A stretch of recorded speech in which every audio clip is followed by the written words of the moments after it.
everybody. Welcome to another episode of Studying Law Around the World. I'm Klaus, your host, and today I'll be speaking with Özgenur Kara Balcı. We'll be speaking about studying law and the practice of law in Turkey. So before we get started, I'll go ahead and read a little bit of her bio so you guys can know a little more about who she is. So Özgenur Kara Balcı completed her bachelor's degree at Ankara University Faculty of Law in 2015. She was granted an LLM degree at Ankara University Graduate School of Social Sciences with her LLM thesis entitled Financial Leasing of Ships in Maritime Law. And she's currently a Ph.D. candidate at Ankara University Graduate School of Social Sciences. During her LLM, Mrs. Kara Balcı has been in Germany with Erasmus Program at University of Mannheim School of Law and Economics, and she's working as a research assistant at Ankara University Faculty of Law at the Maritime Law Department since 2018, and as a researcher at Ankara University National Center for Sea and Maritime Law since 2021. Currently, she's conducting her Ph.D. research at Tulane University School of Law in the US as a visiting scholar with the scholarship of the Scientific and Technological Research Council of Turkey. Her research areas are maritime law and transport law. Özge, welcome to the podcast. Thank you so much for joining us today. Thank you for your invitation, and I'm really appreciate to be part of your podcast. Actually, it will be my first podcast experience. I'm really excited about it. And before we start, I would like to correct one thing, let me. And sure. As the 1st of June, we just start to say Türkiye instead of Turkey. And yeah, it's official name of Turkey in the United Nations and by extension in the International Committee has been Turkey, as we call it Turkish. And I will use Türkiye instead during our interview, and we can start. Excellent. Thank you so much for making this correction. I think that just I know it will be hard for you. Yeah. No, it's all good. It's okay. all good. And I'm glad that we're getting to use the correct name right away. Okay. That's amazing. Turkey. Okay, sounds good. Well, first of all, maybe we should start with the podcast today, asking a little bit about how law school works, right? So normally the first question I ask is, how long is law school in Turkey, and if it is an undergraduate degree or not? Okay. Yeah, it's an undergraduate degree. In other words, it's like LLB, qualified as LLB. And students go straight directly from high school to law school, unlike the US, Here is really different. Since I'm in US nowadays, I can see the huge difference between our law education system. And of course, after high school, in order to admit to a university, high school graduates enter a two-stage examination in Turkey. And after the student selection examination, they can just start their law school degree in law faculty. And normally bachelor's degree takes 4 years in Turkey. And in Turkey, we have public universities and private universities. For public universities, English prep year is not mandatory, but for private universities, most of the private universities has a 1 year English prep year as a mandatory, unless you can show and provide other English proficiency exam like TOEFL and IELTS. So we can say 4 years and it's undergraduate. Okay, perfect. Sounds good. And when we're talking about what you study during law school, are those all like set courses, or do you get to choose some like electives, or normally everybody studies the same things all through their course? Yeah, I can say 90% of courses are mandatory. But in order to complete the credits for graduation, of course, they need to complete 240 credits. It's really huge. So they obliged to take some elective courses, but they can decide what courses they can take. So yeah, it's 90% are mandatory. Yeah, our law school system based on the mandatory courses generally. But there are some electives can guide the students for find their future areas, of course. For example, from my department, we have some courses related to maritime law and transport law, as well as marine insurance law. I think it helps students to find their interest or in the future work. Perfect. Would you be able to tell me like some of the electives that you could choose if you wanted to take them during undergrad? Yeah, they can decide whatever they can choose, but they need to choose because they need to complete their credits for their graduation. But Right. otherwise, 90% of our courses are mandatory. It's like basic law courses, criminal law, constitutional law, civil law, code of applications, etc. Perfect. What would be some of the courses that you could take as electives? Like, do you have any that you took personally, or? Yeah, in my bachelor year, I just took all the elective courses related to law of the sea and maritime law. And there are also some courses like comparative law, EU law, or competition law. It's really huge, actually. I cannot count all of them, but yeah, there are really so many courses, and students take at least 1 or 2 courses each term to complete their credits. Perfect. Awesome.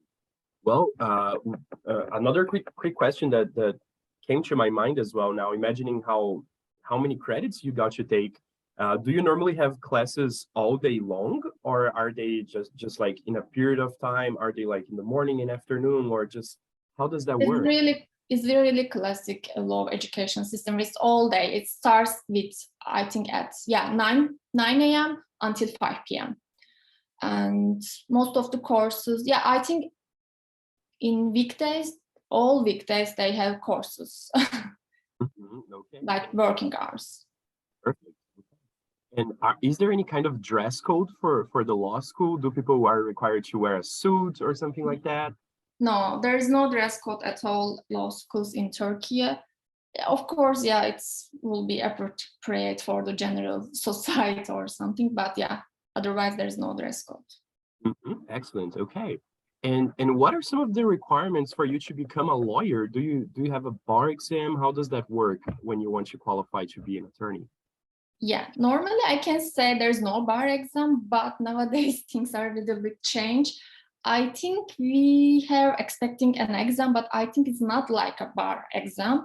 Since I'm not practicing as an attorney, I'm a bit unfamiliar with this issue, but as far as I know, this exam for all law graduate students from after their bachelor's degree, they need to enter an exam, let's say examination for legal practices. It's supposed to be more general for being an assistant judge, notary, and being a practicing in lawyer or attorney. So for candidates who will wish to working as a lawyer in Turkey, they need to finish their law graduate degree. And after that, they need to register one of the bar association in Turkey. But after their law education, I think from 2019, students enrolled at the universities after 2019, they need to take this exam, is the general examination for legal practices. And after that, they can register one of the bar association in Turkey to make their internship. An internship period takes 1 year. For 6 months takes in the courts, and they just actually visit the different kind of courts in the courthouse. And after that, they can just start to practicing as a legal practitioner with the lawyer and who has experience at least 5 years. So after that, they can obtain a license and they can register one of the bar association to make their job. And during the internship period, legal practitioners also have to attend weekly mandatory courses at the relevant bar association. And that's all I can say. But Turkish citizenship is the mandatory thing also. I need to mention that. But Turkish law school graduation is also mandatory, but you can always get an equivalency degree from Higher Education Council of Turkey. But Turkish citizenship is mandatory because it seems like a public job in Turkey. Oh, okay. Very interesting. Very interesting. Well, another quick question. Are classes all offered in Turkish, or do you also have classes in English, for example, in the elective courses? Yeah, I wish we had some elective courses in English, but for now, no. For public universities, we have LLB programs are conducted 100% in Turkish.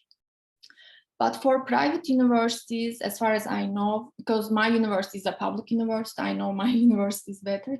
But for private universities, they have some programs with up to 30% of their total courses offered with international content lectured in English. But most of them are elective courses and or courses like international law. But however, 3 years ago in our school, I mean Ankara University Law School, as a public law school, initiated a program with 100% English education. I mean LLB program with 100% English. For now, no one has graduated from it yet, but we are expecting some students. I think nowadays they're at the 3rd grade or something. And international students also apply for this program. That's But when we look at the postgraduate programs, I think you asked for the bachelor's degree, but yeah, I can also explain the postgraduate programs. For example, in my area, we have a program that's called the Sea and Maritime Law, conducted in English. It's for LLM degree with or without thesis, and also a PhD degree level. Besides, there is an intellectual property law program is also conducted in English in our university. Mm-hmm. Oh, that's awesome. That's amazing. Yeah. Thinking about that, I understand that Turkey has a big history of maritime law, right? Like from the ancient times. So it's really a country that has a long story on that. And I was wondering if you could tell us just a little bit about the Maritime Law Institute, maybe, and even if there is any possibility for international lawyers to study there or to get some training with you guys. Yeah, as you mentioned, I am working as a part-time researcher at Ankara University National Center for the Sea and Maritime Law. In a short way, we call it DEHUKAM in Turkish, and I will say DEHUKAM. And our center was found in 2015 in Ankara University, but after that, it grants legal entity status in 2020. So it's became a national center for now, and it's the first and I think first and only national center on the sea and maritime law policy in Turkey.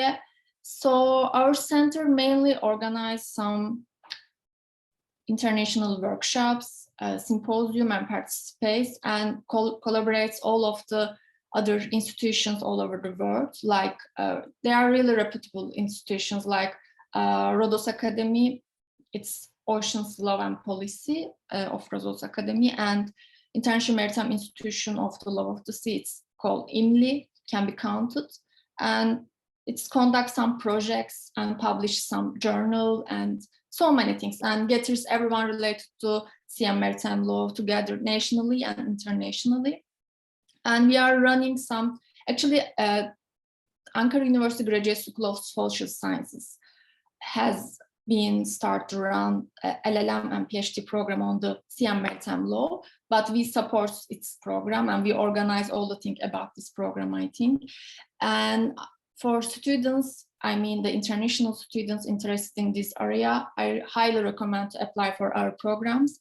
It's all English and 100%, and more than half of our lecturers are from foreign countries, and there are some practitioners, professors, academics, and experts all relate to this area actually. And after that, I can also say more than half of our students are also international students, and we have students from Panama. I think we have 3 students from Panama, and most of the Latin countries knows our program. Maybe in Brazil, our program is also known because we already conduct a cooperation protocol with Brazilian Institute for Law of the Sea. So we just inform our host institutions about the program, applications open, and then there's also some scholarship opportunities for this program. We call Turkey Scholarship.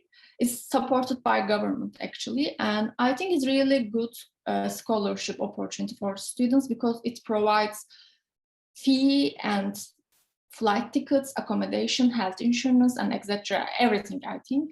And then it's also easy to apply for our program with this scholarship because they don't need to apply to university. They just apply to scholarship. After that, scholarship authorities apply to university or something like that. It will be more easier to apply this scholarship program. And we have so many cooperations, and we are also seeking for potential cooperations all over the world. And as I said, the Brazilian Institute for the Law of the Sea, University of Peace from Costa Rica, and International Maritime University from Panama, and then Ministry of Foreign Affairs from El Salvador. Yeah, I'm counting Latin American countries because I'm responsible from Latin America in our center. And we have so many potential cooperations from countries like Mexico, Peru, and Bolivia. And we are open to any kind of cooperations, I can announce that. And under this protocol or protocols, exchanging students and lecturers are also possible. So I can say, yeah, there's also postdoctoral opportunity for our center. They can just directly apply for the center, or they can just apply for the scholarship as well. Turkey scholarship also covers postdoctoral students' costs. And I highly recommend to candidates to check the requirements and applications deadline for this scholarship to wish study in Turkey. And we are open any kind of idea related to maritime sea and law of the sea, they can reach us. Excellent. That's awesome. Yeah, thank you so much for explaining that. It definitely can be a great opportunity for who's looking into that area, thinking about the scholarship and the possibility of being in such a renowned center as well. So that's really nice that you mentioned. As we get to the end of our episode, let me ask you: is there anything else maybe that you that maybe I forgot to ask, or that you would like to share about just maybe legal studies or legal practice in Turkey or in your specific area of maritime law? You mean for international wish to work in Turkey or studying? It could be really anything that maybe I just didn't ask in the podcast, Okay. and maybe you think it's worth sharing. To sum up, as I said, Turkish citizenship is mandatory to work as a lawyer and attorney at law in Turkey, and graduation from law school in Turkey is also big requirements for becoming an attorney at law in Turkey. But as I said, for international candidates, they need to apply for recognition for their diploma and start their equivalence process carrying out within Council of Higher Education of Turkey. And actually, I have a few friends use this way and start to working as an attorney at law in Turkey. So it takes time, but yeah, if you wish, you can do it. I can say that. And otherwise, what else I can say? I don't know. Oh, that's awesome. That really is helpful. I feel like it's really nice to give an overview of how legal education works, and that's just very helpful for whoever is thinking about it. So once again, Özge, thank you so much for sharing your time with me today and sharing some more information about studying law and practicing law in Turkey. Yeah, it was my pleasure. Thank you, and have a nice day to all. And I will be pleased to answer further questions of your listeners via my email address, my two surnames at dehukam.org. They can just send me, and I can also share the links of the scholarship and our Graduate School of Social Sciences, and you can announce them. Yeah, thank you. Fantastic. Thank you so much. Thank you guys for listening, and see you next episode.